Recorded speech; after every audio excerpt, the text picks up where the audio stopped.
Olá, meus amigos, tudo bem? Professor José Humberto, aqui no maior canal de Direito Empresarial do YouTube. Muito prazer. Hoje nós vamos falar sobre sociedade, sobre empresas, o encerramento irregular, quais as consequências de acordo com o Superior Tribunal de Justiça. Se liga no vídeo, pessoal!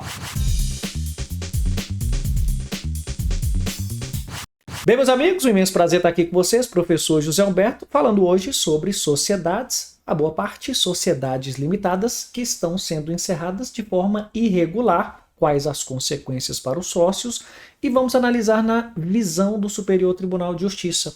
Você aí que gosta do direito empresarial, quer se aprofundar, tem o nosso Aprenda Empresarial, vem estudar com o professor José Humberto, conhecer mais do direito empresarial, ser fera nessa disciplina, que tem poucos profissionais especializados no nosso país. Se ainda não é inscrito no canal, se inscreva, ative as notificações, deixe aqui os seus comentários. Fato é, pessoal, falando do vídeo desse nosso bloco, várias empresas, e vamos colocar aqui sociedades limitadas em geral, elas encerram as atividades de maneira irregular. Como assim? Fecham as portas, ficam devendo aos credores.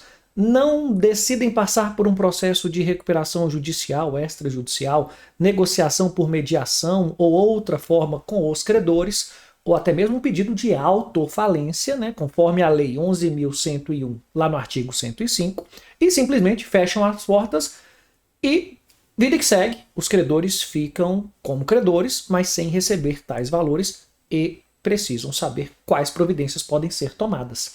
Veja, nesse caso, é evidente que os credores podem procurar o judiciário, promover as ações, sejam de execução ou de cobrança, ação monitória, fazer a cobrança desses devedores. Mas lembre, o oficial de justiça baterá na porta desse devedor, não vai conseguir citar, porque as portas estão fechadas, mas restaram os sócios. Eles também podem ser citados pela sociedade para fins de dar prosseguimento à lide, né? Formar ali a relação processual de autor e réu, exequente e executado. Mas e aí, como é que acontecerá, já que a sociedade se encerrou, né? Não tem mais bens penhoráveis, ela simplesmente inexiste nesse aspecto de aparência, mas tem os sócios, eles poderão ou não ser responsabilizados. Bem, a expectativa é que o Superior Tribunal de Justiça decida essa questão, ou seja, quais providências os credores possam tomar no caso de encerramento irregular da sociedade. Porque é realmente o que aconteceu. Ela encerrou irregularmente as suas atividades. Tanto que o Superior Tribunal de Justiça ele afetou o tema, se tornou um tema repetitivo, de número 1210. É um tema repetitivo, 1210, pois há vários casos no nosso país tratando de responsabilidade dos sócios em caso de encerramento irregular da sociedade. E aí, como fazer, né?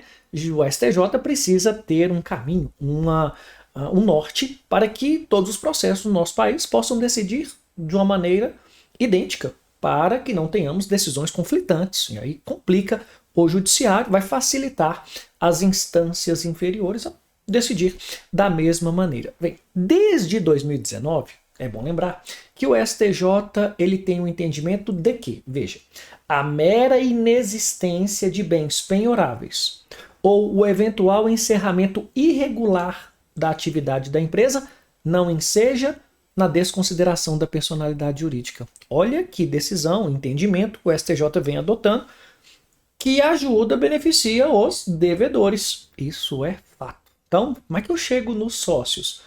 Não é muito difícil. Encerrou as atividades irregularmente? Não consigo chegar nos sócios. Isso é muito ruim.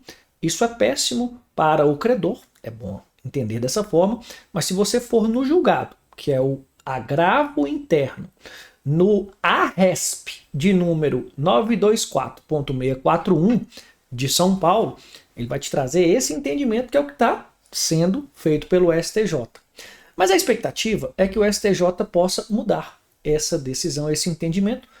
Nós sabemos que o artigo 50 do Código Civil, que trata da desconsideração da personalidade jurídica, exige que tenha o abuso da PJ, da personalidade jurídica, seja por confusão patrimonial ou desvio de finalidade, e desde que sendo feito esse pedido provocado pelo autor, pelo credor, vamos colocar dessa forma, e não seja de ofício, como alguns pensam que podem acontecer. Mas aqui, vejam só, nós temos que Esse entendimento do STJ, ele poderá ser formalizado no julgamento desse tema em 2024 ainda. Temos tempo. Mas se não acontecer, no início de 2025, teremos essa definição. Eu gostaria de ouvir a sua opinião para essas empresas que baixam as portas, né? Encerram as atividades, se elas podem continuar com essa blindagem, ou seja, para que não atinja os sócios, ou se não, deve atingir os sócios sim, ou somente o sócio administrador, ou todos os sócios, para que o credor não seja prejudicado, e se há algum requisito além dessa baixa irregular, vamos colocar dessa forma, baixar as portas de maneira irregular, já seria suficiente para a causa de desconsideração da personalidade jurídica. Vamos considerar que o STJ chegue nesse entendimento de que o encerramento irregular ou inexistência de bens já sejam causas suficientes para desconsiderar a personalidade jurídica. Nós teremos, pessoal, de fato, milhares de demandas, incluindo sócios, como corresponsáveis desses processos. O que é o entendimento do professor José Humberto nesse momento? Eu entendo que o fato de baixa irregular, como está sendo colocado, e inexistência de bens penhoráveis são causas que blindam a empresa, a sociedade, mas que não podem também, por esses motivos, favorecerem aos devedores, empresas devedoras, e desconsiderar os credores. E neste caso, buscar a responsabilidade através do sócio, entendo que sim, um caminho viável, mas não para todos os sócios, mas para aquele sócio administrador, aquele que, de certa forma, se beneficiou ou praticou esse ato na gestão da sociedade, gerando, neste caso, um prejuízo para os credores. Mas eu quero ouvir a opinião de vocês. Vocês acham que deve ou não desconsiderar nesses casos? Deixa aqui o seu comentário. Mais uma vez, imenso prazer estar aqui com vocês. Um grande abraço. Até o nosso próximo vídeo, pessoal.